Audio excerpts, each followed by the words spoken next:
Em nome do Pai, do Filho e do Espírito Santo. Amém.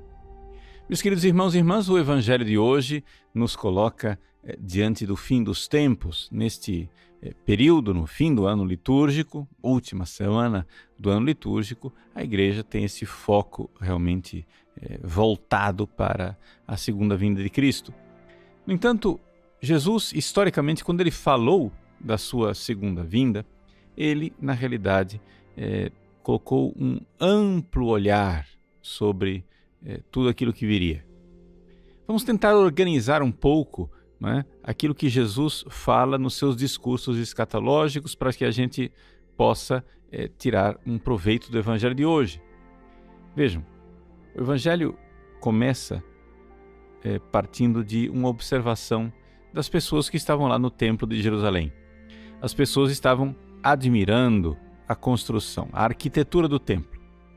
Jesus, então, chama atenção para o fato de que tudo isso não vai ficar pedra sobre pedra, como a gente já acostumou a ouvir esta frase, né? Não ficará pedra sobre pedra. Pois bem, o que é que Jesus está fazendo aqui? Ele está prevendo a destruição do templo de Jerusalém. E isto daí é um fato histórico que aconteceu. Aconteceu 40 anos depois de Jesus dizer isso.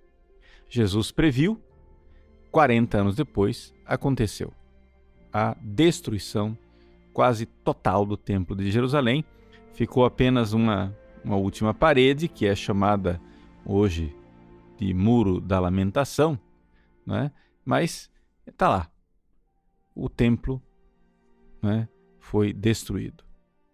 Para os cristãos, né, da época de Jesus, aqueles que conheceram Jesus pessoalmente, os primeiros católicos, aquilo poderia parecer realmente o fim do mundo. Ou seja, se o Templo de Jerusalém foi destruído de forma tão cruel como de fato aconteceu historicamente, será que não é o fim do mundo? Pois bem, Jesus diz, mas isso não será ainda, né, o fim. Cuidado. Essas coisas devem acontecer antes, mas não será o fim. E então Jesus alarga a visão para o horizonte da história universal.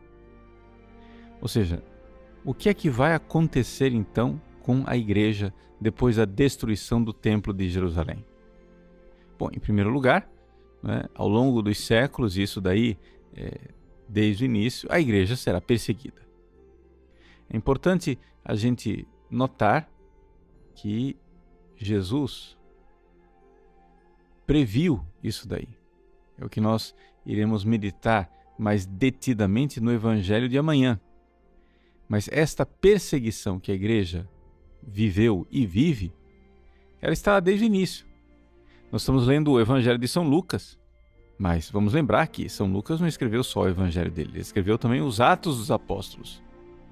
E aquilo que aqui São Lucas está colocando como profecia de Jesus, de coisas que ainda não aconteceram, nos Atos dos Apóstolos ele narra as coisas acontecidas.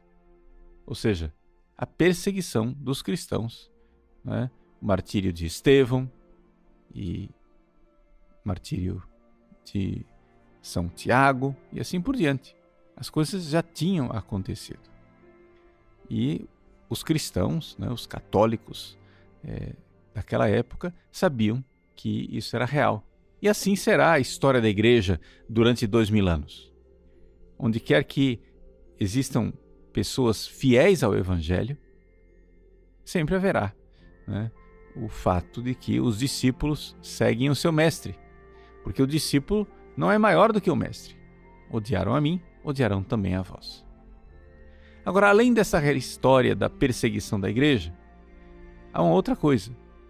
Jesus, então, começando a falar da sua segunda vinda para julgar os vivos e os mortos, né, alarga os horizontes e diz que, vejam, ao longo desta história, além da perseguição da igreja, haverá também guerras e revoluções.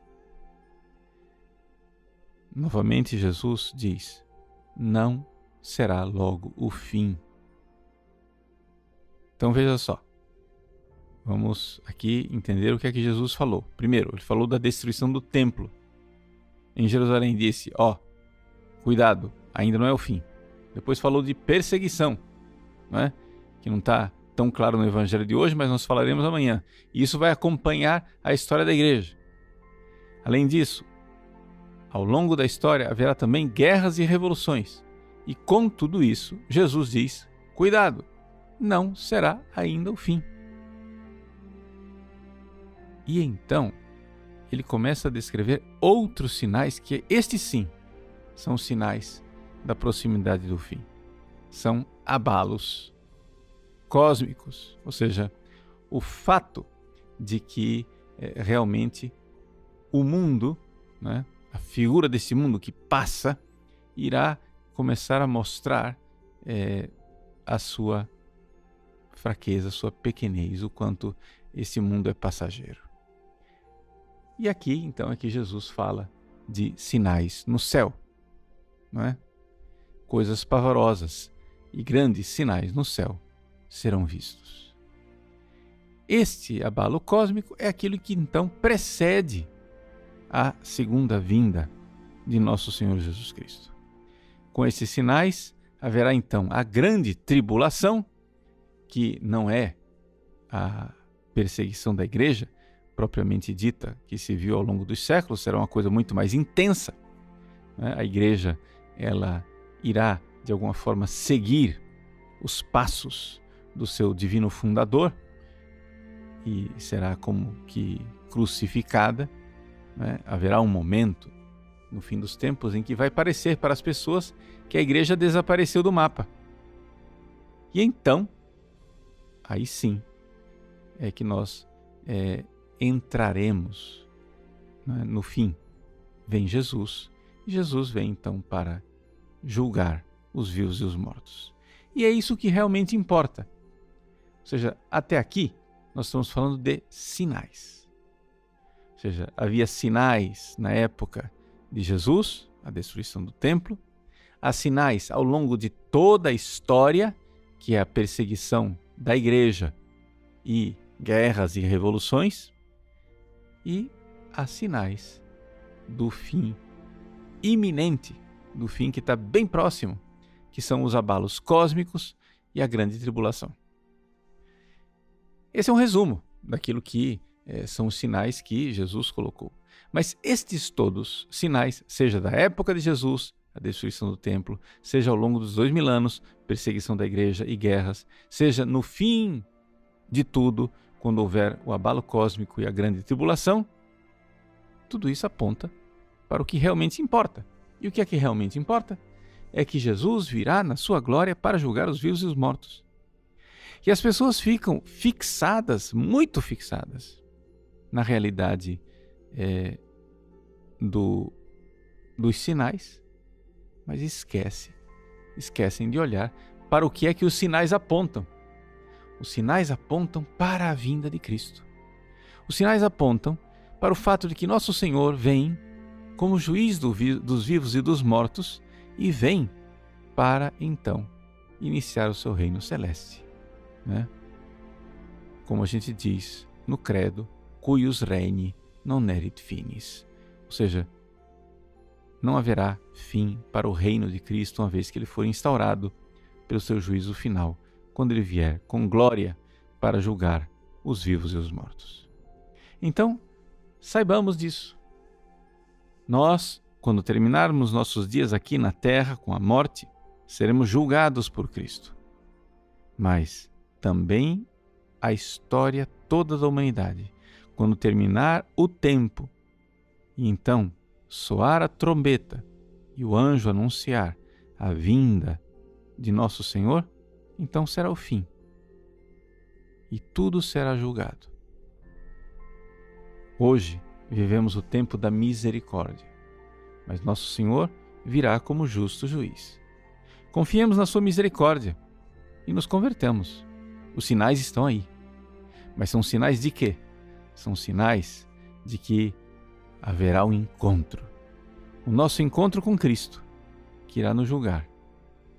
Então, como o próprio Jesus disse na parábola, enquanto você está a caminho, põe-te de acordo com teu adversário, porque depois o juiz irá te julgar e condenar. Então, esse é o tempo da misericórdia. É o tempo de nós entrarmos de acordo com Jesus, de nos convertermos. Os sinais estão aí. Não sejamos cegos, surdos diante dos sinais, mas acolhamos o convite misericordioso de conversão que nos é dado pelo nosso Salvador. Deus abençoe você. Em nome do Pai, do Filho e do Espírito Santo. Amém.